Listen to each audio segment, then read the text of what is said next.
All right. Well, good morning, good afternoon, good evening, everyone, and welcome to the world's most exciting classroom. My name is Joe Grabowski, and I'll be your host for today. Let's take a few minutes and let's catch up on what's been going on with the Darwin 200 and on board of the Skalde. So for those who've been with us, the last couple weeks, we have been in Punta Arenas in Chile.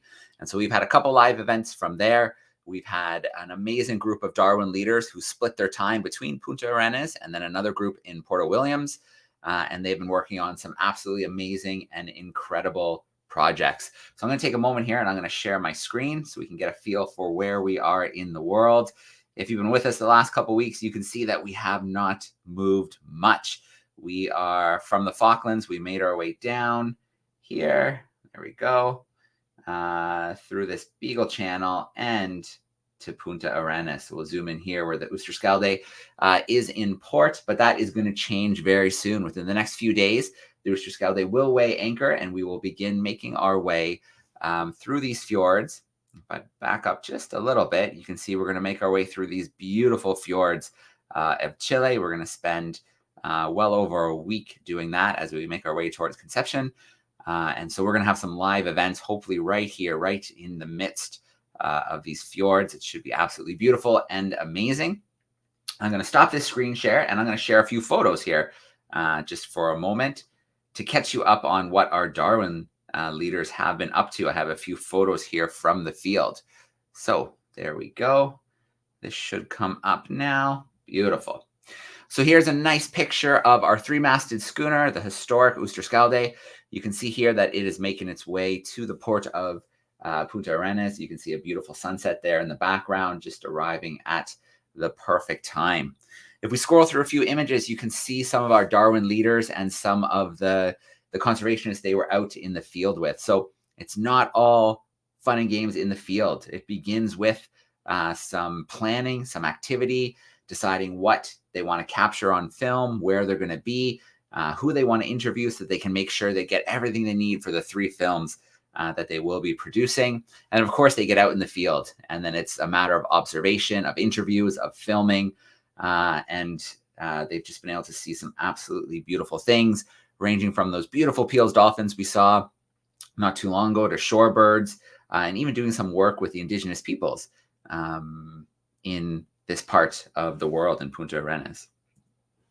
The scenery is absolutely incredible. It's the bottom of the world. It's a place a lot of people don't get to visit. And as such, it's a place that has been impacted as much from our human activities. You can see some of the beautiful landscapes that our Darwin leaders and our camera operators have been working in the last couple of weeks.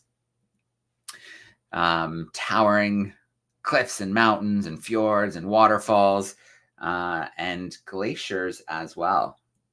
Oops, I think I zoomed in a little too much on this. It's not letting me go to the next one. There we go. So you can see some of those glaciers pouring down and making their way into the fjords and melting and adding that cold, fresh water. And then, of course, the wildlife. This area is teeming with wildlife in the air, on the land, in the water. You can see some flocks of seabirds here, including some terns up there in the sky. Some more species of seabirds here. I have a cormorant there sitting on one of those logs. And then, of course, in the water, we've got some mammals like these sea lions cruising past the shore. And then albatross in the sky. So these albatross are amazing, can be in the air gliding along and feeding for months and months at a time before they return to land. Okay, so there's a little catch up. This is what we have been up to. Punta Arenas has been the home base for the Skalde for a few weeks now, but that is all coming to an end within the next couple of days. We will set sail and we will have a live uplink as we're sailing for those fjords in Chile next week. In fact, if you visit our YouTube channel, if you are getting our newsletter, which you can sign up for at DARWIN200.com, you'll see we just announced our events from now all the way until the end of March. So you can start registering for those events. You can see what we're getting up to, and you can grab those camera spots or those YouTube spots for your classrooms. So we have a really special guest joining us today. He is hanging out backstage. Now, this is a very relatable expedition because it's a sailing expedition like we are on right now, but the ship is very different in size, and the area that they have been visiting on their expeditions is very different as well. So we're going to get another exciting expedition, a sailing expedition, looking at our northern region. So we are going to have a little recap of the Arctic Sense expedition from the captain and expedition leader, Andreas B. Heide. He is also a marine biologist and a filmmaker. In June 2023, the 37-foot sailing vessel Barba set sail from Norway for the Arctic sea ice, with a goal of collecting important information about our changing planet. So they covered over 2,000 nautical miles on this expedition, exploring the sea ice around Arctic Svalbard. They used a variety of tools like drones and underwater cameras to film wildlife like orcas, walruses, and humpback whales. And over several months, they braved dangerous conditions to document the realities of climate change in Svalbard, the wildlife, and to conduct some scientific research, and of course, to bring those findings back to us, to the general public, through media. So here we go. Let's get Andreas in here with us right now, joining us from Norway.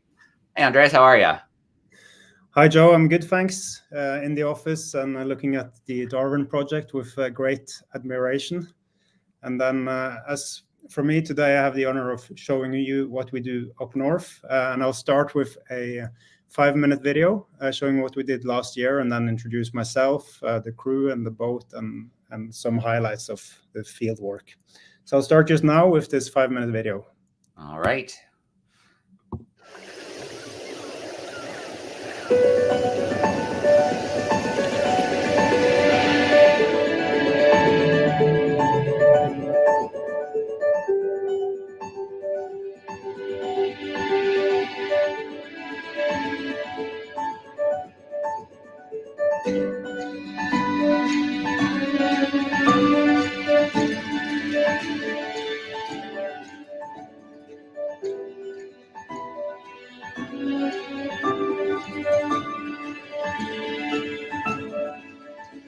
Are you sure you don't want to lose it? Come on. Yeah. Okay. Are you sure? Yes. Don't worry. Okay. I trust you, Andreas. Yep. Yes, he's getting it. Good job, guys. He's getting it.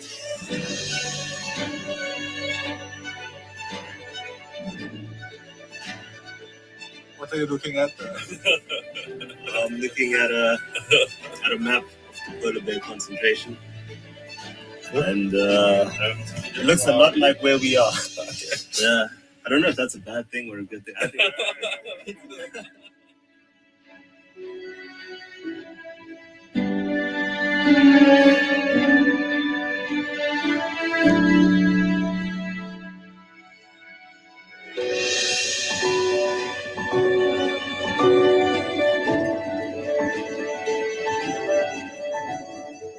In the children's corner, show us what do you have here. What is this? Okay.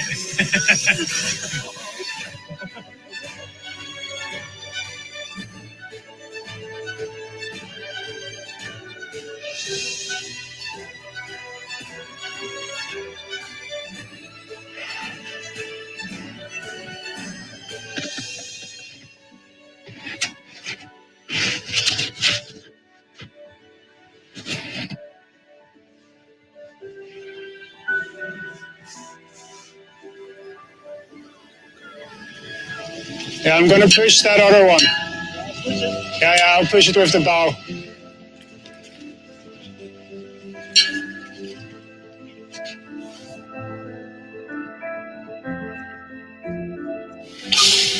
Is the 360 filming?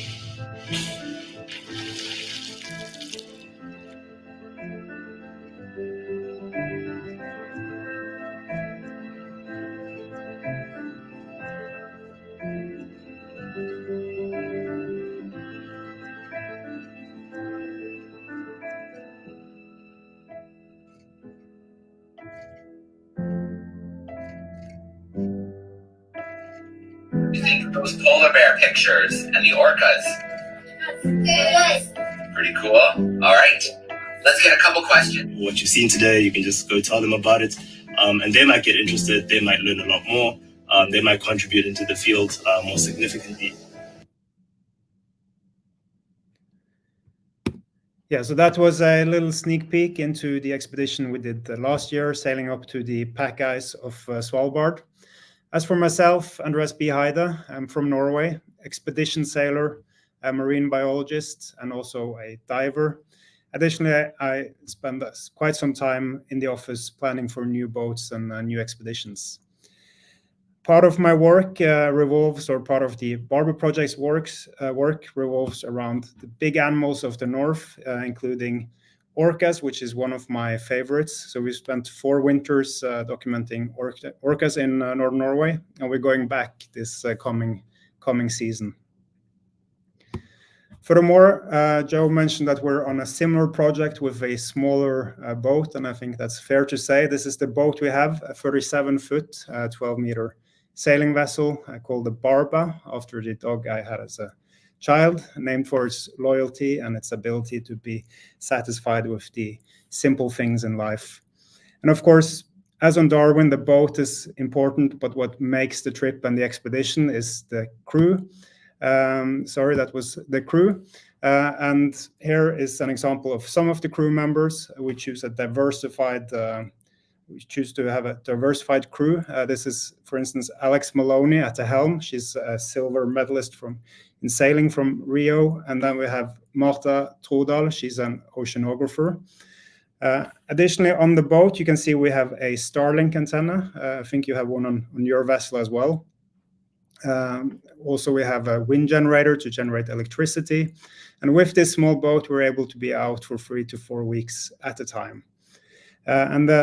Being a small boat, we have easy access to the water, and it's more manageable than a bigger vessel. Ultimately, it's a sailing boat, and we use the sails for propulsion. Also, it adds a lot of safety. It allows us to be out in harsh conditions and cover tremendous distances. As for the expedition in last year, sailing up to Svalbard. So Svalbard is all the way up to the pack ice that surrounds the North Pole. So in the video, you could see that we sailed into this pack ice. And from the edge of this pack ice where we were, there's nothing but ice all the way up to the North Pole. And this ice is critical for polar bears and whales and the entire Arctic ecosystem. So this is just an example of some of the work we did. Here where the boat is in the ice. In the background, you see the vessel itself. Then we have an ROV, which is an underwater drone. This one can dive to 500 meters and provide crystal clear images to the surface. Then we have myself on the left-hand side using an underwater scooter, which is a small torpedo that you attach to your harness. And it allows you to fly underwater, which is not only very cool, but also useful for catching up with whales and getting spectacular footage that we later use for educational purposes. So this is the ROV, and this works also for BBC, Netflix, and Disney. So it's quite a high-tech gadget. And here we have a sneak peek from the saloon of the vessel with Antoine. He's a former gamer and photographer, and now it's his full-time job to care for this ROV system. Also here we have Tawanda from Zimbabwe, who joined us from southern Norway up to the Arctic, and he had never seen snow before, but now he sure has, including polar bears. Additionally, Fabrice Schnoller in the background, a videographer. So here is Antoine operating the ROV system. And of course, one great advantage with the ROV is that we're able to get up close and personal with orcas and whales, and we can go deep down below. And it's all for us, it's a tool to better capture and understand the ocean. And then I think we have an obligation, being on boats or on land, is to do something, give something back to nature. And it's a difficult question to answer, but starting with ourselves on what we do in the everyday life is to reduce our consumption reduce our consumption, reuse the items we currently have, repair things, which we constantly do on the boat and on land, recycle like items that are no longer of use, send them back into the system, be it plastic or fabrics or whatnot. And then also importantly, share the knowledge with your friends and parents and inspire them to do the right things for nature and the ocean. So this was a brief sneak peek into the sailing vessel Barba and some of the work we do in the Arctic. And with that, I believe I'm ready for some questions if you have any. All right. Excellent, Andreas. We will definitely have some questions. We have groups tuning in online. I can see a school in Portugal saying hi. I see someone else in the Netherlands, Canada, the United States with us there as well. We've got a camera classroom who's going to join us shortly to ask some questions. If you are tuning in via YouTube, use that chat sidebar and send us in your questions there. We're also going to have our Kahoot quiz in a little bit too after our Q&A session. So be ready in your classrooms for that as well. All right, let's get us back nice and full screen. So Andreas, it's an amazing expedition and an undertaking in a vessel that, some might think it's a little bit dangerous to be bringing into the sea ice. Now, you've done this several times now. Where did the idea for this expedition first come from? I think if you want to look at where it really started, it was me being a kid looking out at the sea full of curiosity, and it was this exciting element I wanted to explore. And then gradually I got my first small boat when I was 10 with 4 horsepower, and we were out exploring the environment. And then later on I got a sailboat, started to sail to the outer archipelago of Norway, pushing onwards to Faroe Islands, Iceland, and then later Greenland and Svalbard. So it's grown progressively. And I think I might have lost your question there, but at least this is how it started. No, that's it exactly. Where did the inspiration, for this expedition come from? Yeah. Yeah. And also I would like to add, you have, fantastic storytellers before us, such as Jacques Cousteau, David Attenborough, and also DARWIN200 is playing into that legacy now, and we try to do the same, and that's an obligation we feel, being fortunate to be out there in nature. We feel like we have to share it with people and also help protect the marine environment. All right. Let's bring in, we have Mrs. Foster's class hanging out backstage. They are in Alabama. I'm going to bring them in here front and center with us. Hey, Mrs. Foster's crew, how are we doing today? Good. All right. Let's grab a couple questions if you have some. Go ahead, Henry. What has been the most impactful moment for you as an explorer? What has been the most impactful? Yeah. Was that okay? Thank you. I think what I remember the most was sailing to Greenland. That's the first time we sailed to the ice, and then sailing from Iceland for a couple of days, and then the horizon, seeing the icebergs just getting closer and closer. And that was hugely exciting because you come into this new fairy tale land that you've never experienced before. So that's maybe one of the biggest ones. And then also we've had many close encounters with whales. When you get eye contact with a whale, that's also quite mind-blowing. Yeah. I don't know if we saw the picture, but I shared it when I put the newsletter out of the Barba next to a blue whale. And that's a pretty intense image. I might have it. Do you want me to find that photo? If it's handy, I think it's a really cool image to share. There we go. Let me bring it up. There we go. Yeah, so here, this is captured in 2021. So my vessel was 37 feet, 12 meters, and then you have 2 blue whales alongside. So the biggest one there it's well over 20 meters or 60 feet. And we know that the biggest blue whales are measured to be over 30 meters or 90 feet, the biggest animals that ever lived.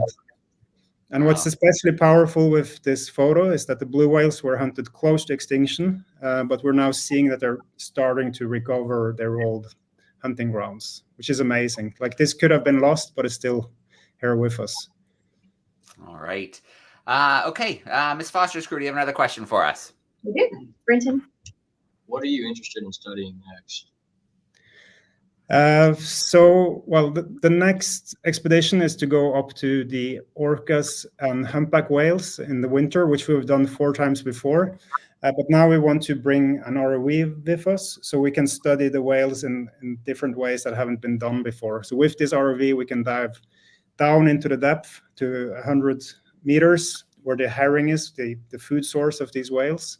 So that's one of the next expeditions. And then we're also working, maybe in the background here, you can see a photo of a bigger vessel that's on the drawing block. So it's kind of doing what we already do, but improve on the deliverables. And keep exploring. All right. We'll come back your way in a little bit, Mrs. Foster's crew, see if we have some follow-ups. But I want to grab a few here that are starting to come in via YouTube. So our classroom, which is near Lisbon in Portugal, they would like to know, are there some animals in the Arctic that we might not be familiar with? Like, I think most are familiar with walrus and polar bears. Are there some species you think that might surprise people they might not be familiar with? Yeah, we have, with the whales, we have the beluga whales, which are, they're just completely white and they don't have a dorsal fin. So their biology is adapted to just spend their time in the ice. Also, we have the bowhead whale, which was also almost extinct. It can be up to 200 years old, and it spends its entire life cycle up in the ice. And that's the only one of the big whales that spends all its time in the Arctic. All the other whales, the blue whales, the fin whales, the humpback whales, and so on, they go either to the Arctic or the Antarctic to fatten up, and then they go back to the tropics for breeding purposes.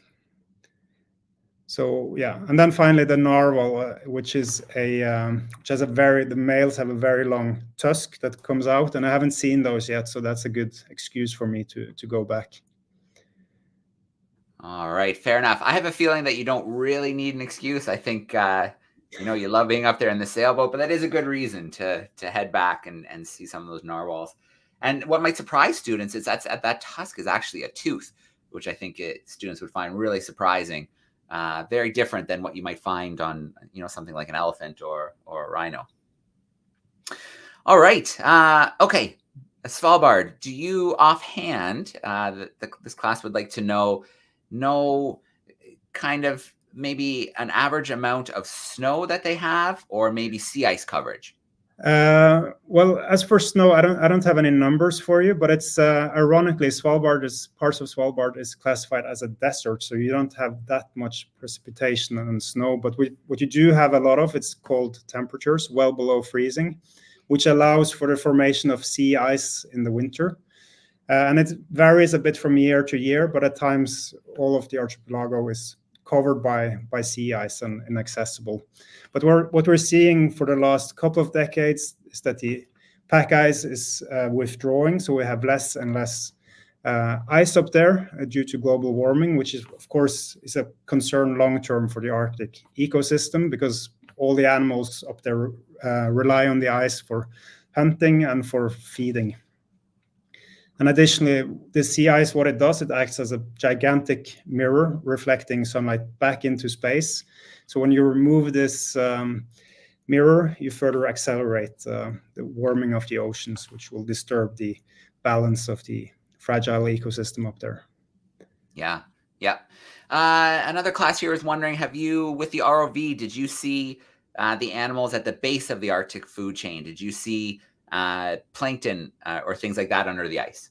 Yeah, we see a lot of small, intriguing plankton, and it's fascinating, but I don't know much about them. We focus on the whales, but of course these whales are here because of this plankton, so that's where this is the foundation of the food chain, with the phytoplankton that converts sun energy into food, and then you have zooplankton that eats the phytoplankton, and then you have the fish and the krill, and then the whales, seals, and polar bears. All right.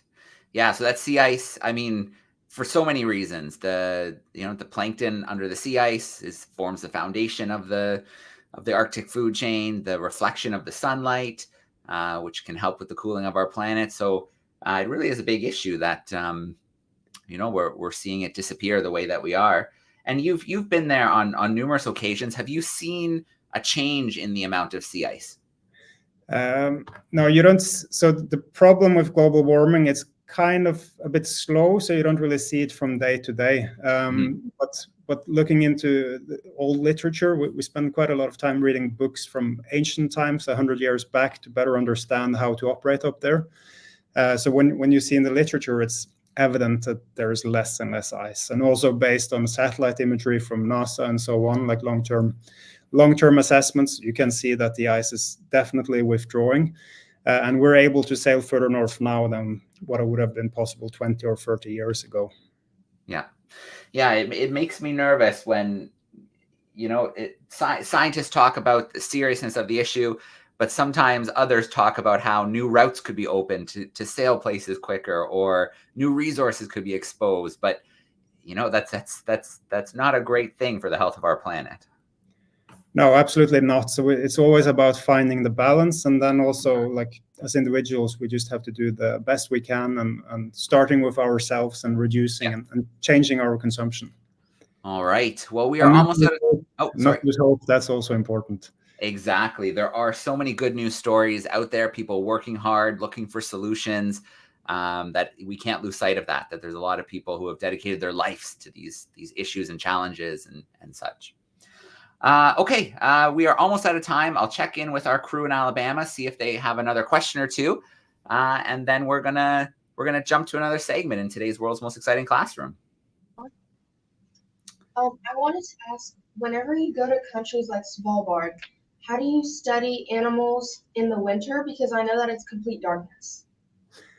That's also a very good question. So Svalbard is a part of Norway. Just a small clarification. And then in the winter, we're not able to sail up there with our small boat because of the ice. And that's why we go a bit further south, to northern Norway, where you have huge amounts of orcas and humpback whales. But in the future, with a new boat, we hope to be able to expand the windows of operations and to be able to go up there in the winter in safety. Yeah, so most of the sailing you're doing is when you have the longer daylight hours. Yes, in Svalbard, but in the winter, when we go to the humpback whales and orcas, we don't see the sun during the end of November, and in December, there's no direct sunlight. All right, Ms. Foster's crew, do we have one more there?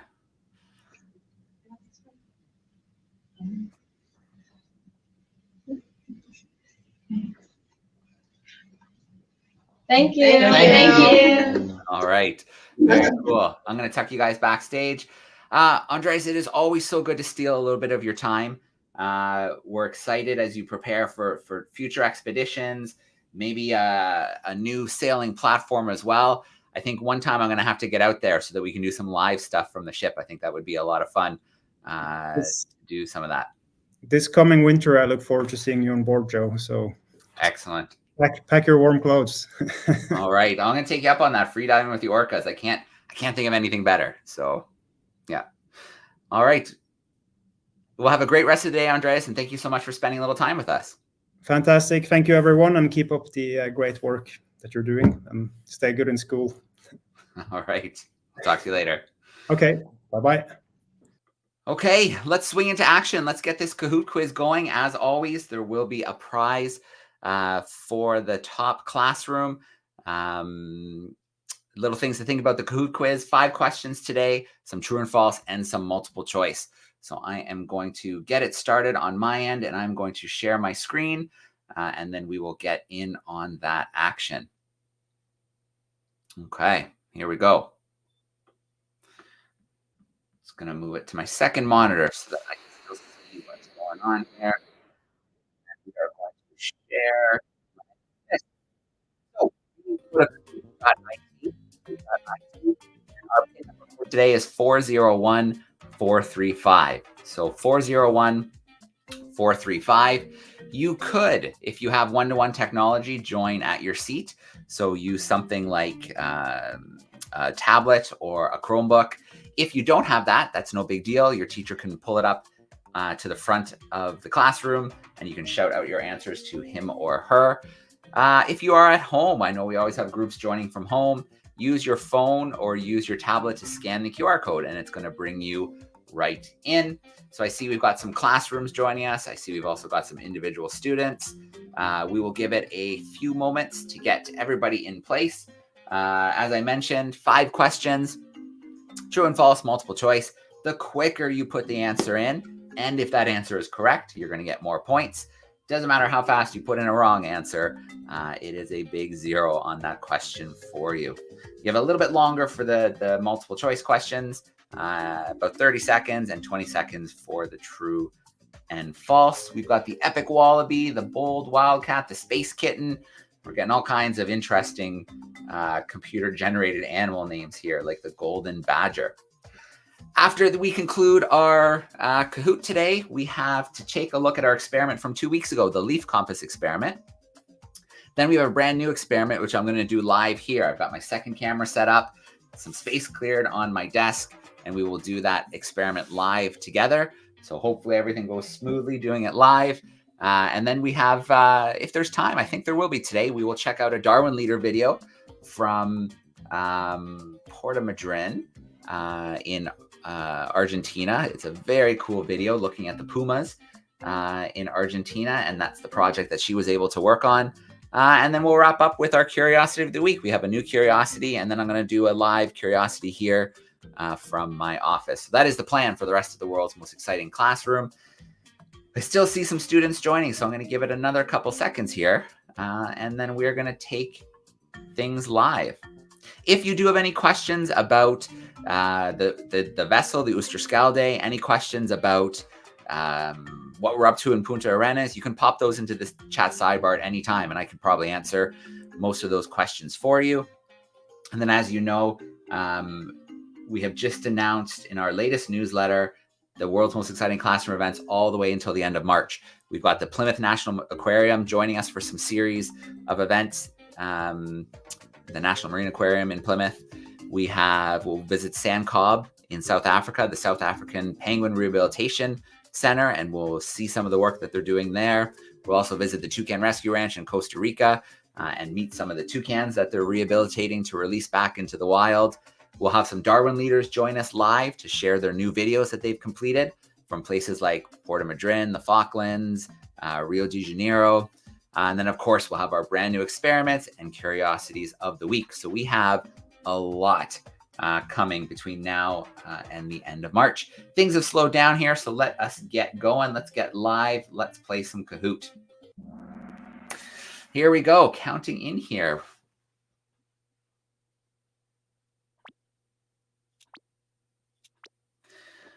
Our first question is a multiple choice. Where did the Barba sail from? Did they sail from Sweden, from England, from Norway, or from Finland? So where did the Barba sail from? Sweden, England, Norway, or Finland? Lots of time to get that answer in. Sweden, England, Norway, or Finland?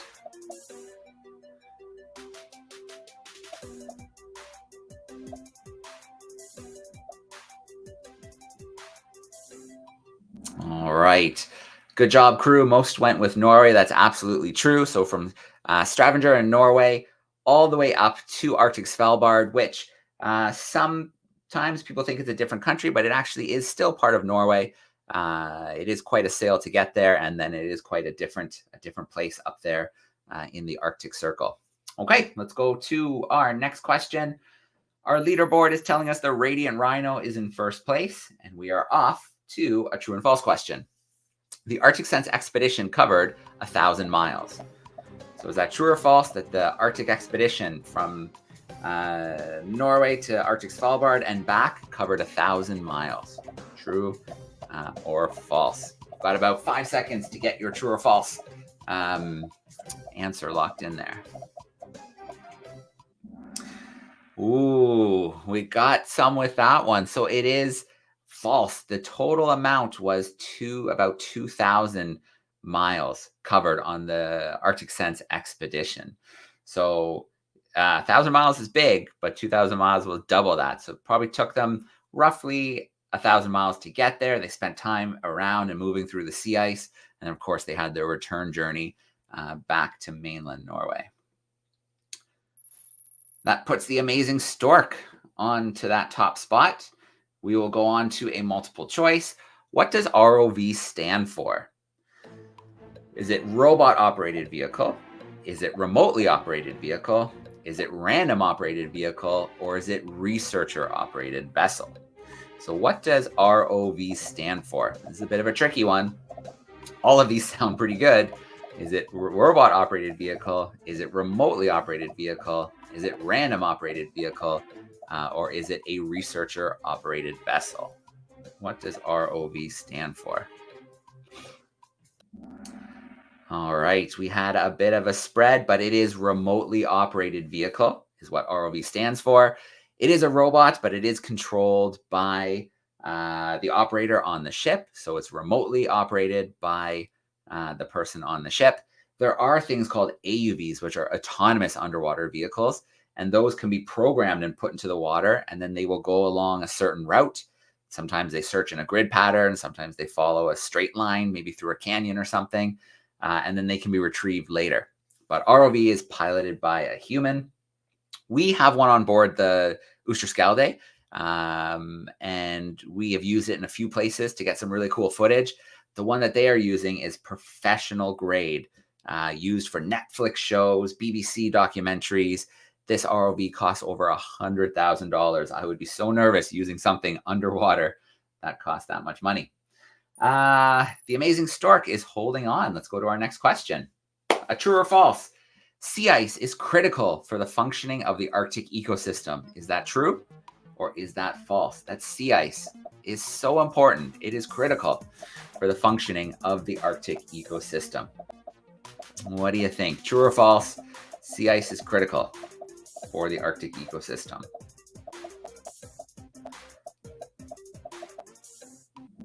All right, absolutely true. It is a hunting platform and a resting platform. Obviously for the polar bears, using it to hunt. Seals use it as well to rest and give birth.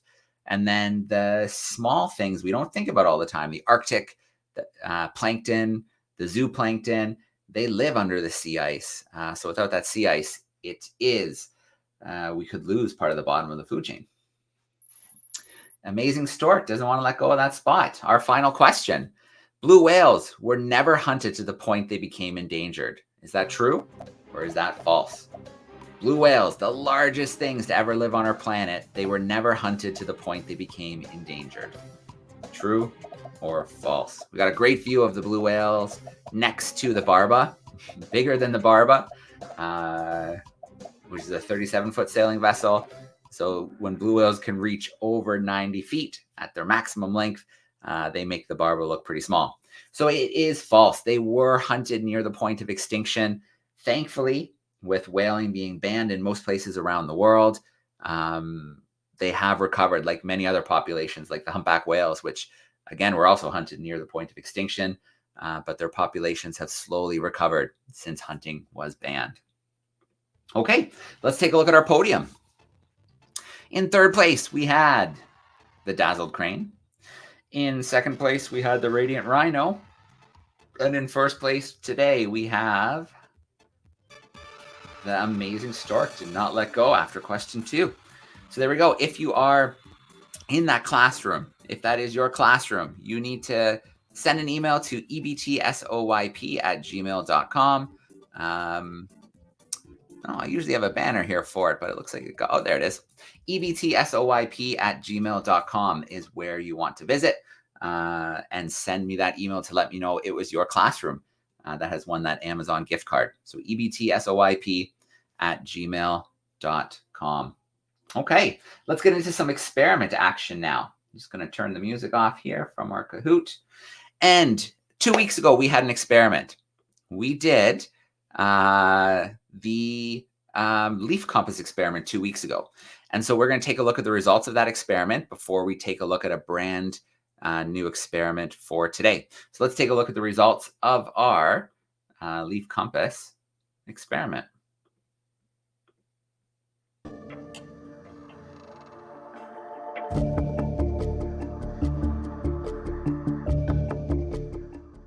Welcome back. How did your leaf compass experiment go? Were you able to magnetize your sewing needle? And did you work out which direction your leaf compass pointed? Well, let's look at my one. Mine is definitely pointing that way. Can you work out which direction your leaf compass points? Well, let's test mine. I've got an iPhone here, and I can see that this direction ahead of me is south, and if I hold it here, behind me over there is north. My leaf compass is definitely pointing perfectly south. And the really clever aspect, because it's like a normal compass, it doesn't matter what direction the water moves in, the leaf compass will keep orientating to the direction that it's attracted to, in my case, south. The polarity of your leaf compass will depend upon how you magnetized it and whether you use the north pole of your magnet or the south pole of your magnet to magnetize your needle. My leaf compass is a perfect way for me to find south.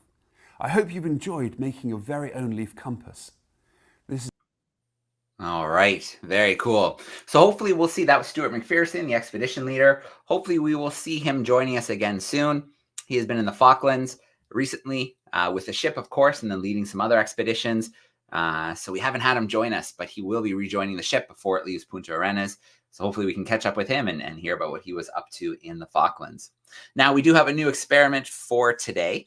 I'm just going to clear a little space here on my desk. There we go. And we are going to do this experiment live. So hopefully everything works out for us.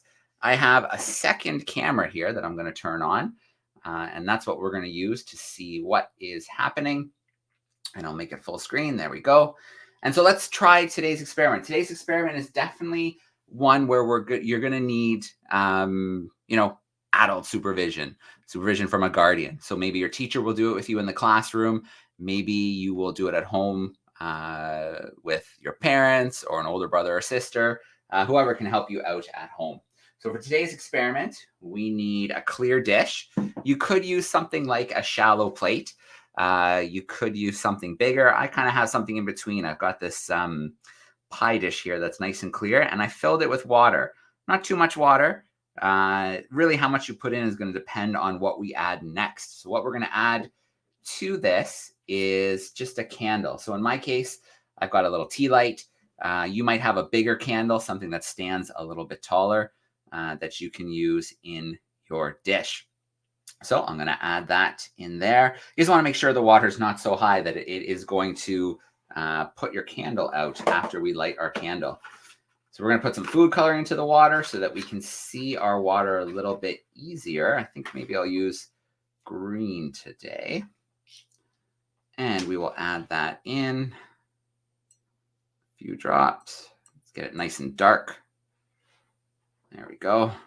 Swirl that around a little bit. All right. I think I might actually want that just a little bit darker so we can see. Got a nice white desk here, so that's going to help it stand out here for us. Okay.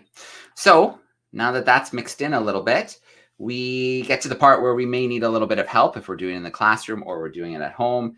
And that is we're going to light this candle. There we go. Perfect. Okay.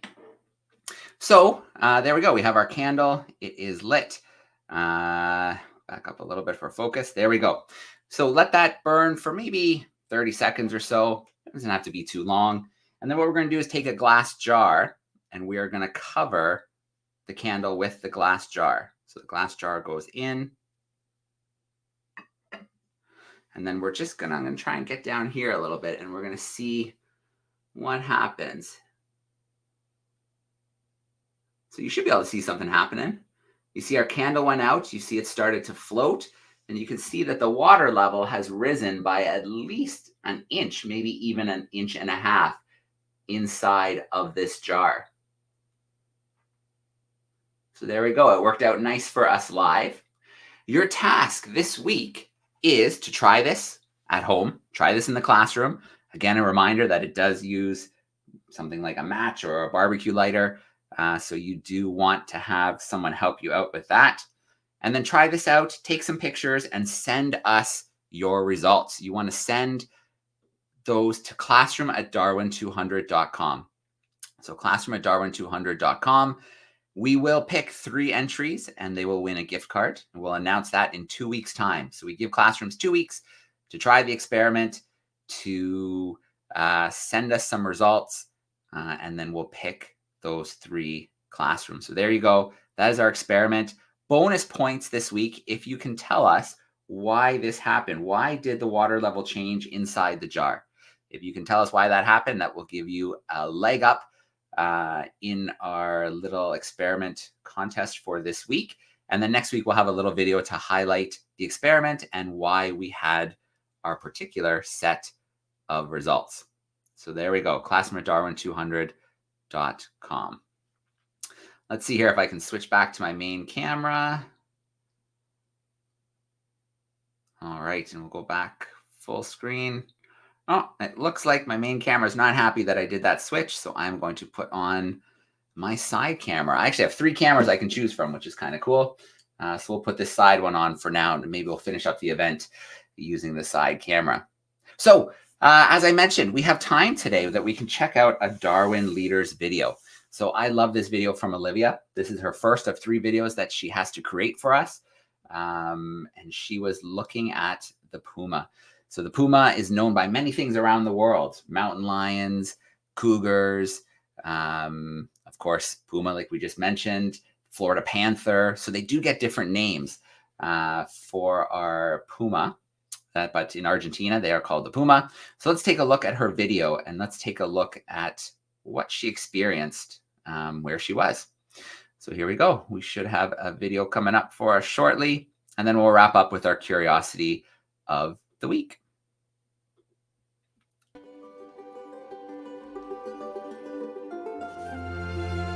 Patagonia, a land of mountains, vast plains, and vibrant coastlines.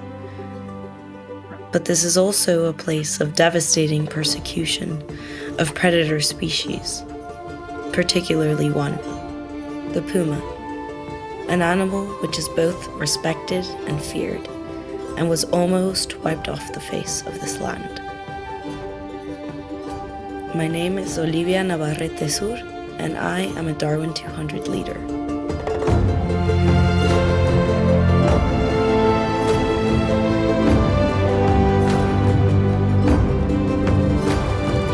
I have ventured to Puerto Madryn, located in the Chubut province of Argentinian Patagonia, to investigate the ongoing human-wildlife conflict that is threatening the pumas in this region. Humans have influenced and transformed the landscapes that they inhabit from the very beginning of time. From the Stone Age until today, we have always depended on our surrounding environment to provide us with all of the resources that we need to survive and thrive. But this has come at a great cost for the other living creatures that surround us. This is especially true in the case of large carnivores, or apex predators, whose power leaves us both in awe and in fear.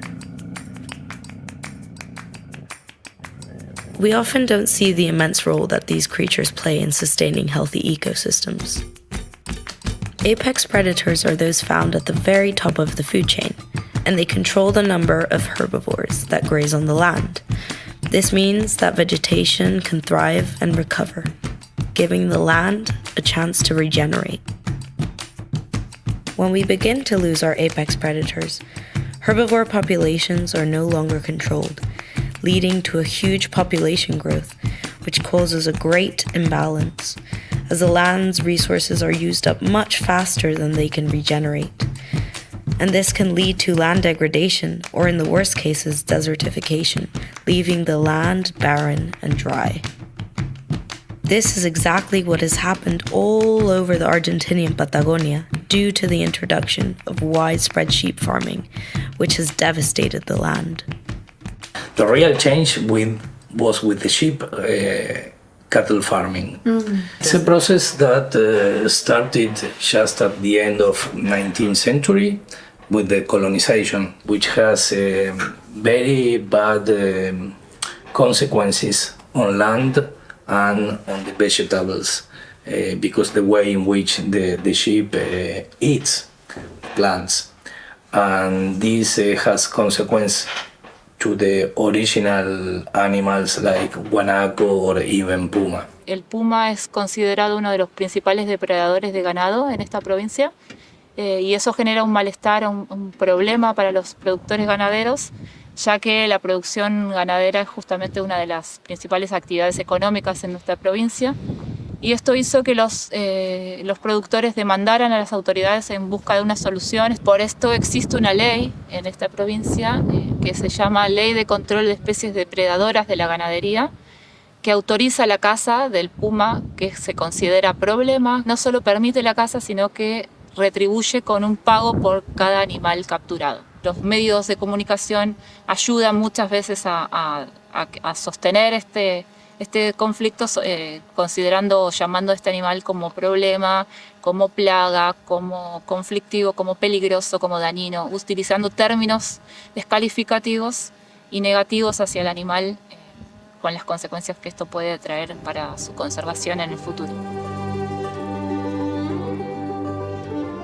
At the beginning of the 20th century, pumas were almost completely eradicated from areas of Argentina. The persecution of our world's apex predators is a global issue, from orcas and sharks in our oceans to lions in the African savanna and jaguars and pumas across South America. This is a long unresolved issue which we must address before it is too late. In the next episode of this series, we will be looking into how scientists around Argentina have worked together with local farmers to train guardian dogs that protect their sheep, to simultaneously secure the livelihoods of local people and to spare the lives of hundreds of pumas each year.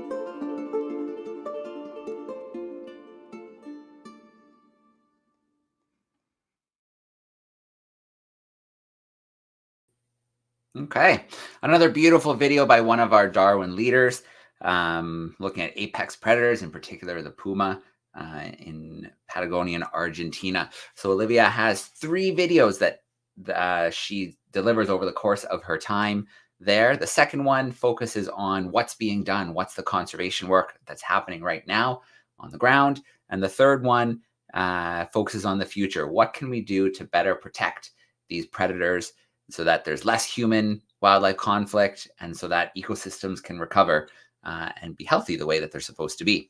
So a great video there from Olivia. And over the next few weeks, we're going to have some Darwin leaders join us live and we'll hear about some of their experiences in the field. So to wrap up for today, we have to do our curiosity of the week. So last week we had a new curiosity. Let's see what was that curiosity? Welcome back, everyone. Last week, I asked you to try and identify these 2 sheets. If you remember, they're golden, but I shined a light behind them and showed you that they're semi-transparent. Could you guess what they were? A couple of people did send in the right answers. They are mica, sheets of mica, a mineral that's widespread around the world in different rock formations and rock types, for example, granite. Big sheets of mica like this have very special properties. They are semi-transparent and they're extremely heat resistant. So for the last 200 years, sheets of mica like this have been mined and windows have been cut out. You can break flakes off and make them thinner and thinner and put them in the windows of furnaces. This is one of the most heat resistant, naturally occurring, transparent minerals on Earth that can be used for this purpose at least. So it's a perfect window for furnaces and ovens and things like that get really, really hot inside, but you need to look inside as well. So if you guessed mica, well done. Can you guess the identity of this week's curiosity? Let's find out now.